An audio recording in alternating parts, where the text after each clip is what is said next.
주시는 하나님의 말씀은 마태복음 5장 17절에서 20절까지 말씀입니다. 마태복음 5장 17절에서 20절 말씀입니다.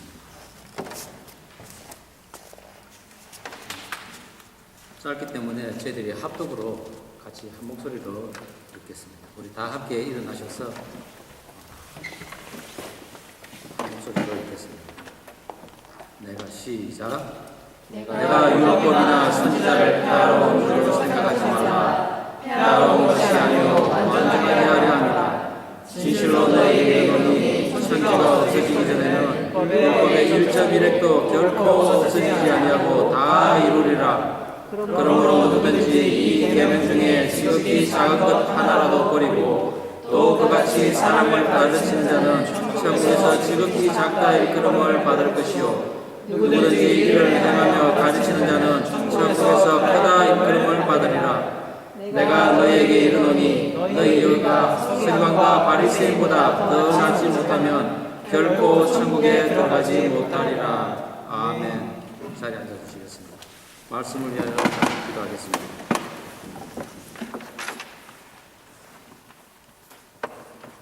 여호와께서 집을 세우지 아니하시면 세우는 자의 수고가 헛되며 여호와께서 성을 지키지 아니하시면 타수꾼의 경성함이 허사로다. 우리 찬양과 기도를 들으시는 하나님 감사합니다. 우리가 세상을 살아가면서 말씀으로 우리를 세워갈 때 하나님께서 늘 함께 하시고 우리 장막과 지경을 지켜주시옵소서. 오늘 말씀 가운데 예수님께서 완전케 하심의 의미를 밝히 알게 하시고 주님 바라시는 말씀을 지켜나가는 것과 또한 의로운 삶을 사는 것에 힘을 다하는 저희들 되게 하여 주시옵소서. 예배 가운데 주께서 주인 되시고 또한 인도하실 줄 믿사오며 예수님 이름으로 기도드립니다. 아멘. 사방의 모든 대적을 파하고 이스라엘의 통일 왕국을 이룬 다윗이 예루살렘에 입성하여서 평안히 백향목 궁전에 거하게 됩니다. 그런데 휘장 가운데 있는 언약궤를 생각하게 되고 이제 여호와 하나님을 위한 성전 짓기를 소망하게 됩니다. 그러나 무수한 전쟁으로 내가 피를 많이 흘렸기에 내 이름을 위하여 전을 짓지 못하리라 하는 나단 선지자를 통한 하나님의 말씀에 순종하여서 다윗은 수많은 건축 자재들을 이제 준비하며 그의 아들에게 여호와의 성전을 건축하기를 소망합니다. 마침내 그의 아들인 솔로몬이 왕이 되고 BC 957년에 여호와의 성전을 7년 만에 걸쳐 완공하게 됩니다. 언약궤가 놓인 이 광야의 장막에서부터 시작된 하나님에 대한 예배의 처소가 이제는 예루살렘이라는 한 지정된 장소에서 솔로몬 성전으로 이름 불리며 시작되는 것입니다. 그러나 이 성전 BC 586년에 바벨론의 침략으로 인해서 무참히 무너져 버리고 맙니다. 그러나 페르시아의 고레스 왕과 다리우스 왕의 그 승인으로 다시 그 후 70년 후인 BC 516년에 스룹바벨에 의해서 다시 제2성전이 건축되지만 이 성전마저 500년 후에 다시 헤롯 대왕에 의해서 재건축이 됩니다. AD 70년경에 로마군에 의해서 이 성전마저도 다 허물어지고 오늘날 통곡의 벽이라고 하는 그 서쪽 벽만 남기고 무참히 무너졌습니다. 솔로몬이 여호와의 성전을 지을 때 얼마나 공을 들였는지 공사에 동원된 인구가 무려 18만 3,300명이나 동원되었습니다. 그리고 10만 달란트의 금, 그리고 100만 달란트의 은, 그리고 셀 수도 없는 녹과 철, 그리고 귀한 석재, 백향목 등이 준비되었습니다. 그 성전을 건축합니다. 오늘날의 가치로 따지면은 수십조 원이나 되는 그런 가치를 이 성전에 쏟아부었습니다. 그러나 이처럼 엄청난 성전이었지만은 진정한 완성은 없었다는 것입니다. 그들은 최선을 다해 화려하고 튼튼하게 성전을 건축했지만 무언가가 빠져 있었습니다. 바로 하나님이 거기에 계시지 않았기 때문에. 솔로몬은 아버지 다윗 왕 때문에 왕이 된 사람입니다. 그가 처음에는 지극정성으로 여호와 하나님을 섬겼습니다. 그런데 그가 말년에 어떻게 했습니까? 여호와의 율법을 어기면서 이방 여인들을 이제 데리고 들어옵니다. 후궁이 700명, 그리고 첩이 300명이나 되었습니다. 이방 여인들을 아내로 두면서 그들을 따라 들어온 우상들을 또한 섬기게끔 허락을 하는 것입니다. 하나님의 율법을 어기면서도 그는 여전히 성전에서 제사를 또한 드립니다. 그러나 하나님께서는 결코 그의 위를 피하지 않았습니다. 다윗과의 약속 때문에 내 아들 그 후대만큼은 결코 위를 피하지 않겠다. 그래 약속하신 여호와 하나님께서는 솔로몬이 죽자 곧바로 북이스라엘과 남유다로 나라를 갈리게 했습니다. 이스라엘 백성들이 하나님의 율법을 업수히 여길 때는 그들의 자랑인 성전이 여지없이 무너졌습니다. 그러나 그들이 죄를 자복하고 하나님 앞에 나와 무릎 꿇을 때는 또한 성전이 회복되는 것이 세 차례나 반복이 되었습니다. 구약의 성전 건물은 그렇게 역사 속에서 긴 시간이 지났지만은 완전함이 없었던 거죠. 그처럼 불완전하게 율법을 지켜온 이스라엘 백성들에게 오늘 예수님께서는 그 불완전한 율법을 완전케 하시겠다고 오신 것입니다. 예수님께서는 이 땅에 오셔서 병자들을 고치셨습니다. 그리고 수많은 기적과 이적들을 또한 행하셨습니다. 하나님 나라를 전하시면서 또한 안식일에 병자들을 고치고 그리고 죄인들과 함께 식사를 하며 모세의 그 율법에 대해서 그리고 음식에 대한 유전을 또한 거부하셨습니다. 그러자 예수님을 율법을 어긴 자요 그 율법을 폐하러 온 자라고 위협하며 많은 무리들이 예수님을 죽이려고 했지만 사실은 그들이 율법을 손상시키고 율법을 폐하려는 자들이었습니다. 당시 역사서에 의하면은 합리성을 추구하는 사두개인들은 모세 오경만 믿었습니다. 그리고 나머지 선지서들 다 폐했습니다. 또한 고지식한 이 바리새인들은 율법을 자기들의 상황에 맞게 적당하게 적용하며 또한 살았습니다. 엄격한 에세네파는 또한 율법과 선지서들을 부분적으로 또한 폐했습니다. 결국 그 율법의 파괴자가 바로 유대인들이었다는 것이죠. 그러나 그들이 그렇게 비난했던 예수 그리스도는 그 율법의 성취자로 이 땅에 오셨습니다. 하나님이 누구십니까? 바로 말씀 아니겠습니까? 말씀이 폐하여진다는 것은 하나님을 폐한다는 의미입니다. 하나님이 어떻게 하나님을 폐할 수가 있습니까?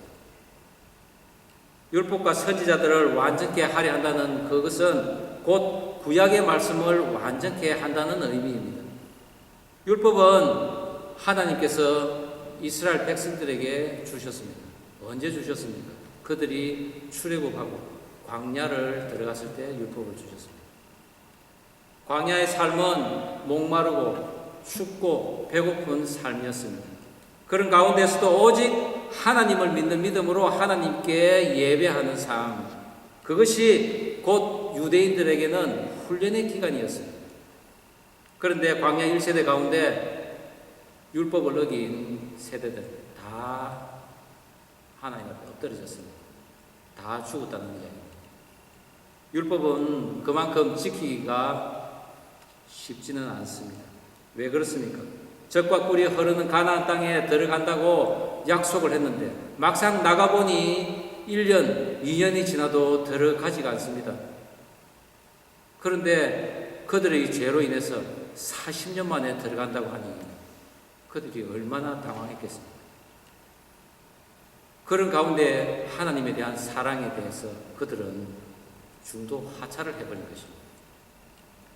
그러나 하나님께서는 이렇게 말씀하셨습니다. 신명기 30장 11절에 내가 오늘 내게 명령한 이 명령은 내게 어려운 것도 아니요 그리고 먼 것도 아니니라고 하셨습니다. 여기서 어렵다는 것은 인간이 도저히 지킬 수 없는 그런 어려운 것입니다. 멀다는 것, 이것은 거리가 멀고 또한 시간이 멀고 관계가 멀다는 의미입니다. 즉, 먼 것도 아니요 어려운 것도 아니라는 이 말씀은 하나님을 사랑한다면은 너희가 40년 후에 보일 그 가나안 땅이 이제 조만간 하나님의 은혜 가운데서 바로 보일 수 있다는 것입니다. 그것을 바로 찾을 수 있다는 것입니다. 절대로 포기할 수 없는 것, 그것이 바로 하나님의 은혜의 거리 안에 있다는 이야기입니다. 그래서 그 인간의 시각으로는 지키기 힘든 율법이지만은 하나님의 은혜 가운데서는 얼마든지 지킬 수가 있는 것이 바로 율법인 것입니다. 율법을 주시면서 지킬 수 있는 방법도 가르쳐 주시고, 그래서 하나님으로부터 온 것은 1.1핵도 버려지지 않는 귀한 것으로 알아라는 것이죠. 그래서 하나님께서는 하나님 주신 이 율법을 부분적으로 취하거나 또한 폐기해서는 안 된다. 그리고 더더욱 그 율법을 미워해서는 안 된다고 하십니다. 그러나 선하고 완전한 이 율법을 광야에 엎드려진 그 1세들을 비롯해서 그 후대의 이스라엘 민족들은 그렇게 썩 좋아하지 않았습니다. 인간에 의해서 율법이 점점 파괴되어 그것을 주님께서는 완전한 것으로 하시겠다는 것입니다. 그것은 곧 고통당하고 있는 인간을 말씀 안에 거하게 하면서 죄를 멀리하게 하고 마침내 하나님과 화목한 관계를 갖게 하기 위함이라는 것이죠. 그것을 위해서 오늘 예수님께서는 너희들이 알고 행해야 할 것이 무엇인가를 가르쳐 줍니다. 그 첫 번째가 율법이나 선지자를 폐하러 온 것이 아니라 완전케 함이라고 하십니다. 우리 마태복음 5장 17절에서 18절 말씀 다시 한번 한 목소리로 읽어보겠습니다. 시작. 내가 율법이나 선지자를 폐하러 온 줄로 생각하지 말라. 폐하러 온 것이 아니요 완전하게 하려 함이라. 진실로 너희에게 이르노니 천지가 없어지기 전에는 율법의 1.1핵도 결코 없어지지 아니하고 다 이루리라. 지금 예수님께서 천지가 없어지기 전에는 1.1핵도 없어지지 않을 것이라고 하신 것, 이것은 말씀이 늘 우리 생활에 함께 한다는 이야기입니다.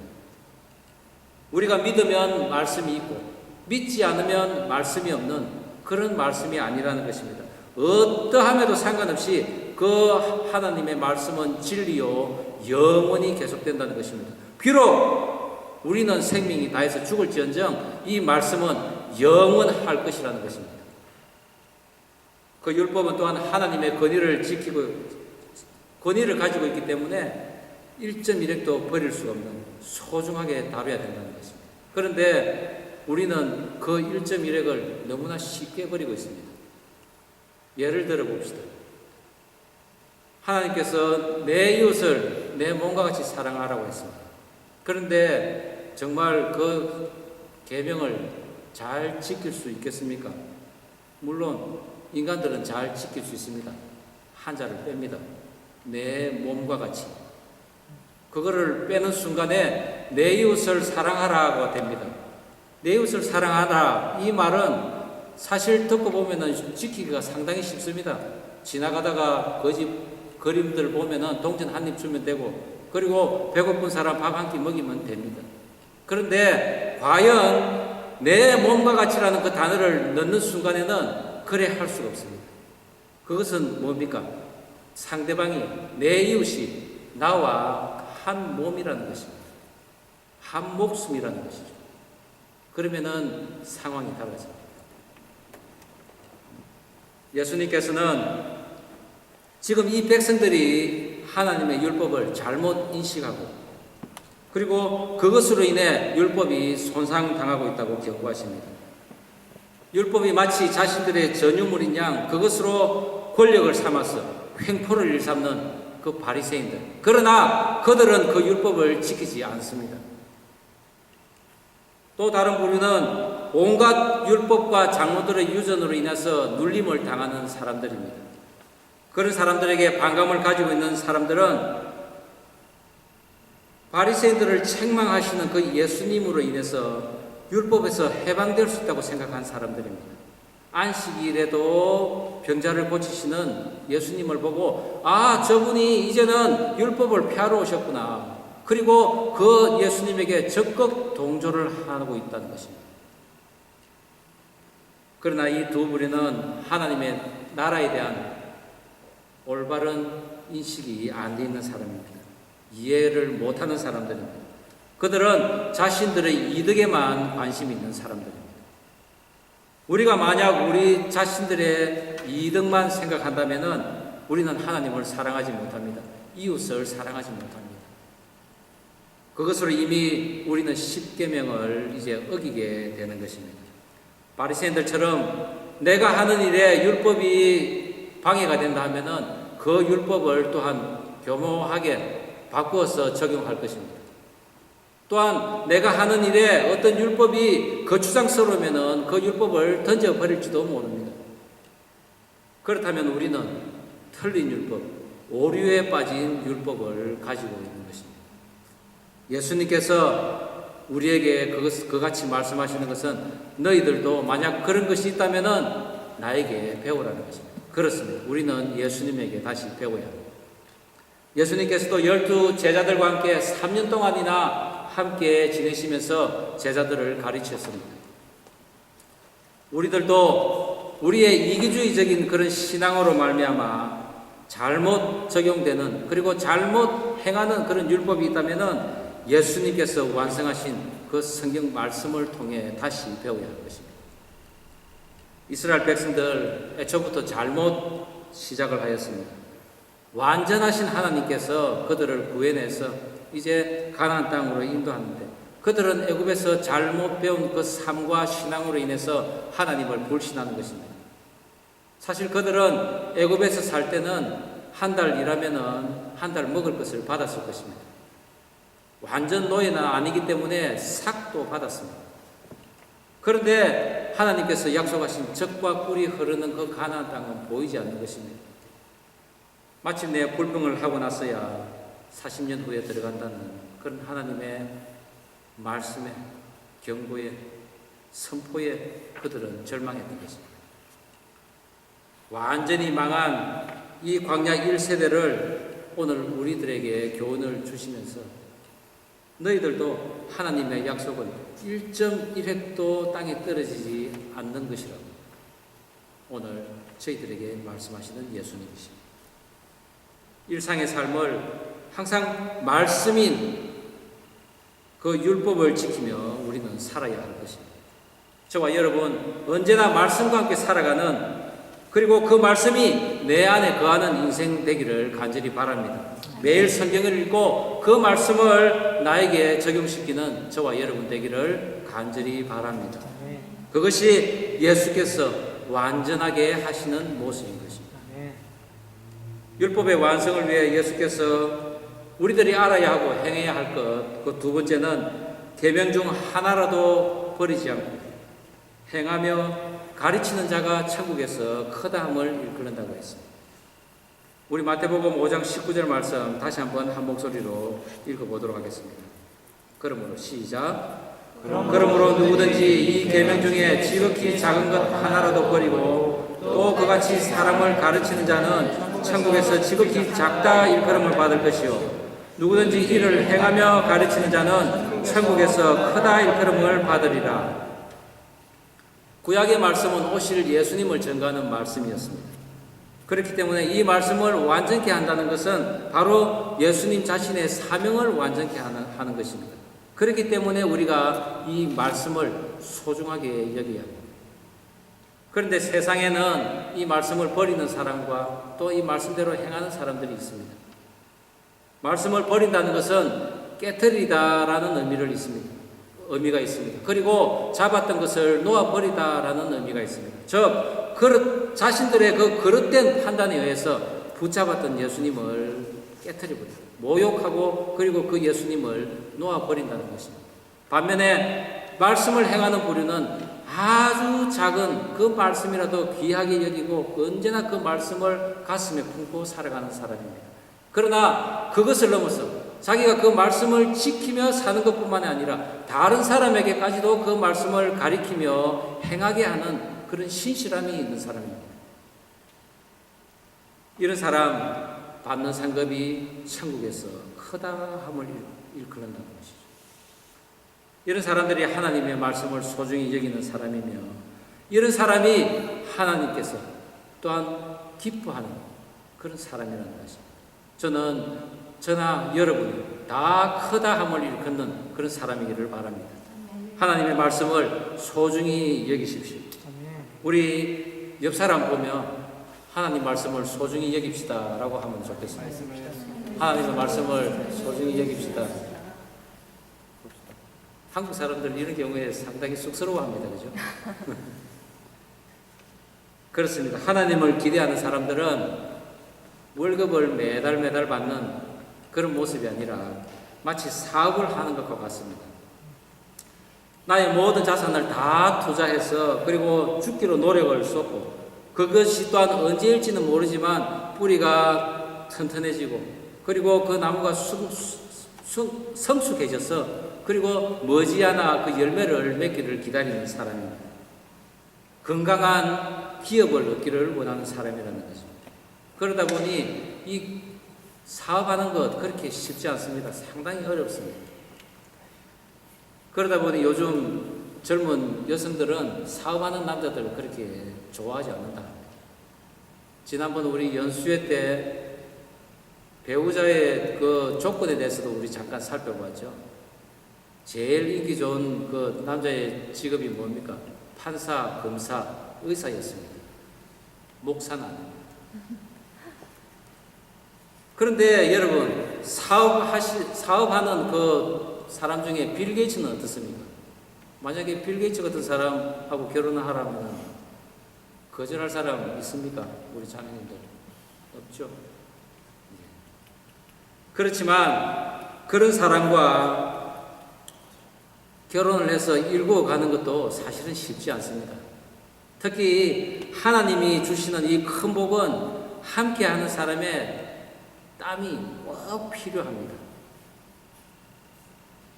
어떤 사람은 첩기질이 있어서 우리가 조광지처럼 젊어서 함께 고생하고 수고하고 그리고 그 살림을 일구어 가서 얻는 것이 있는데 첩인 사람들은 어느 날 갑자기 와서 남들이 잘 일구어 놓은 것 한꺼번에 이래 채가는 경우가 많이 있습니다. 그런 사람들이 의외로 또 많다는 것입니다. 그런데 하나님께서는 우리에게 기업을 주실 것인데 땀 흘려 그리고 수고하여서 그것을 얻으라는 것입니다. 우리의 교만을 버리기 위해서 한 번씩 또한 실패도 주십니다. 고난도 주십니다. 그러나 그 실패로 인하여 애통하고 슬퍼하고 낭망해서는 안 됩니다.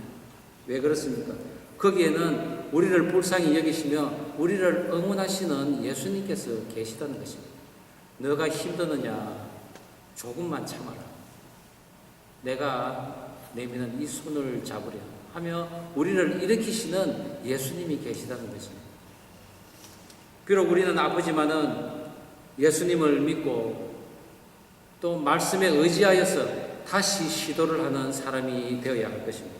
끝까지 선한 싸움을 싸우는 그 율법을 지킴으로 더디가고 그리고 빠른 성과를 거두지는 못하지만은 마침내 모두가 인정하는 그런 기업을 이룰 것임을 믿는 그런 믿음으로 우리는 살아가야 할 것입니다. 그것이 바로 주님께서 우리를 향한 그런 바라심이라는 것이죠. 예수님을 쫓다가 더 좋은, 더 빠른 길을 보고 따라갔다가는 예수님께서 다 이루실 기업을 깨뜨리게 됩니다. 저와 여러분은 그런 불행한 삶을 살지 않기를 바랍니다. 또한 나만 믿음을 지키는 것이 아니라 주변 사람들에게도 그 믿음을 전하고 지키게 하는, 그리하여 천국에서 크다는 하나님께 칭찬받는 저와 여러분이 되기를 바랍니다. 율법의 완성을 위해 우리들이 알아야 할 그리고 행해야 할 것을 말씀하시는 예수님께서는 오늘 세 번째로는 우리의 의가 바리새인과 서기관보다 더 나아야 한다고 하십니다. 마태복음 5장 20절 말씀 다시 한번 한 목소리로 읽어보겠습니다. 내가 시작. 내가 너희에게 이르노니 너희 의가 서기관과 바리새인보다 더 낫지 못하면 결단코 천국에 들어가지 못하리라. 예수님께서는 제자들에게 항상 말씀이 너희와 함께하며 또한 그 말씀을 귀하게 여기라고 하시면서 너희의 의가 바리새인과 서기관보다 더 커야 된다고 하였습니다. 더 낫다라는 이 말은 넘쳐나고 그리고 청량할 수 없을 정도로 많다는 것입니다. 그런데 여러분, 바리새인과 서기관들이 어떤 사람입니까? 이스라엘에서 가장 엄격하고 종교관이 엄한 사람들입니다. 하나님의 율법과 계명에다가 그리고 수많은 그 장로들의 유전과 규범들을 가지고 그것을 지키려고 또한 사는 사람들입니다. 그런데 도덕적인 사회는 살아갈지는 모르겠지만 예수님께서 원하시는 그런 삶은 아니라는 것입니다. 바리새인들은 율법 조문에 충실히 응했습니다. 그들은 세금 외에도 또한 10%를 늘 성전에 드렸습니다. 그리고 그들의 삶 중에서 하나님이 이것보다 더 중하다고 생각된다면 자기의 삶을 과감히 내려놓기도 했습니다. 또한 그 안식일과 그 계명을 지키기 위하여 잔혹한 순교도 기꺼이 감당해야 했다. 그들은 결코 그것에 대해서 자부심을 또한 가지기도 한 사람들입니다. 그런데 예수님께서는 그들이 가지고 있는 불완전한 의를 넘어서라는 것입니다. 바리새인과 서기관보다 더 의로워지어야 된다는 것, 그것은 그들이 가지고 있는 형식적이고도 남에게 보여지기 위해 부분적으로 지켜지는 그 율법으로는 순교를 할지라도 결코 천국에 못 간다는 것입니다. 만약 우리들도 형식적으로 남에게 보여지는 신앙을 가지고 있다면 우리 자신을 한번 살펴봐야 할 것입니다. 예수님께서는 우리들 안에 그렇게 비워져 있는 모습으로 나오지 말고 그 안을 채우기를 원하십니다. 하나님과 죄인과의 사이가 너무 멀어 도저히 보이지 않아 소망조차 없는 그 거리가 도저히 이룰 수 없는 그런 거리가 아니라 멀지만 갈 수 있는 거리. 그래서 하나님께 소망을 두고 기도하면 영원한 기업을 차지할 것이라는 그런 믿음이 바로 바리새인과 서기관보다 높은 의라는 것입니다. 바리새인들, 서기관들, 이 사람들은 더 나은 의를 보이려고 노력했지만은 예수님이 보시기에는 그것은 아니라는 것이었습니다. 진정한 율법의 완성은 예수님으로부터 이루어지기에 그분의 가르침과 행위를 계속 전하면서 우리가 그것을 행할 때 우리들에게서 보여지는 것입니다. 즉 예수님께서는 제자들과 그 모여있는 그 사람들에게 바리새인과 서기관들보다 가지고 있는 그 의를 넘어서라 하면서 너희들은 더 열심히 또 그리고 더 엄격하게 율법을 행해라는 것입니다. 지켜라는 것입니다.